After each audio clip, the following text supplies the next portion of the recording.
What a great night of fights. This week's show blew last week's out of the water. From start to finish, it was nothing but great fights. 6 contracts were awarded last night, and we got one of the most insane knockouts of the year. To start off, Puga versus Trembley. These guys went at it.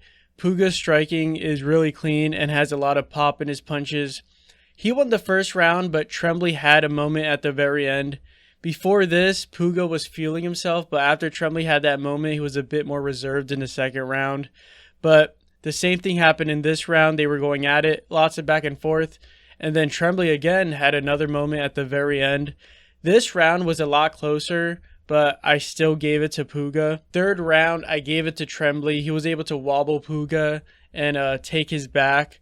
And when they were back on the feet, I had Trembley winning more of the exchanges. Puga ends up winning 29-28. I think the judges were right with this. I'm so excited for Puga in the UFC. The featherweight division is always adding entertaining fighters.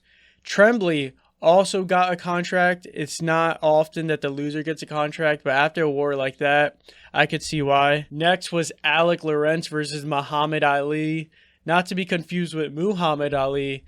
Ali was the favorite, I'm pretty sure, but it did not look like it.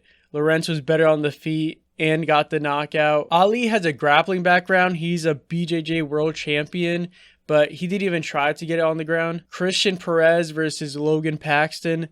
Perez got that KO in the second round, but Paxton looked good. He was mixing it up in the first round, and I had him winning that round, but Perez was able to get the knockout. So at this point, we're 3 fights in, and it's been 2 knockouts and 1 war. So if the rest of the fights were trash, it would still be a good night of fights. Next is Trent Miller versus Douglas Henrique Rodrigues. You can't be stubborn and hold on to the guillotine when someone is on top of you. Like, you can't. Miller made OSP proud and got the Von Flue choke. This is the second one in Dana White Contender Series history. That choke is really sneaky, especially to the crowd. The ref needs to be very aware. Someone called it out that Rodrigues was out, but I'm pretty sure Herzog knew he was out. I think it was Herzog. Rodrigues looked good in the first round and almost got the finish, so we're definitely going to see him again. Finally, the main event, Kaik Brito versus Namo Fazil. This fight was fun to watch. These guys were taking each other's shots like it was nothing, especially Brito. Not to be rude, but he sort of has that dummy strength, you know, like the kid on the playground that would chew on rocks. He didn't look fazed by anything. Fazil came in with so much hype, and he was looking good. Both rounds were very competitive. Then Brito hit him with an overhand right that could have knocked out a horse. Like, this punch was not telegraphed at all.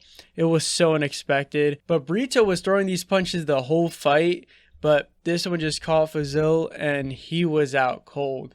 The slow-mo of his head turning and then all the sweat coming off, just insane. I don't think anyone takes this shot. Fazil is like getting trolled a lot online because he was talking a lot before this. He was being pretty disrespectful, saying he's going to make Brito his bitch. I was just not expecting this result. Fazil is probably going to be a part of the cocky MMA fighter gets humbled trend on TikTok for the rest of his life. I was live posting on my TikTok and I caught my reaction. Guy better win because he's talking a big game.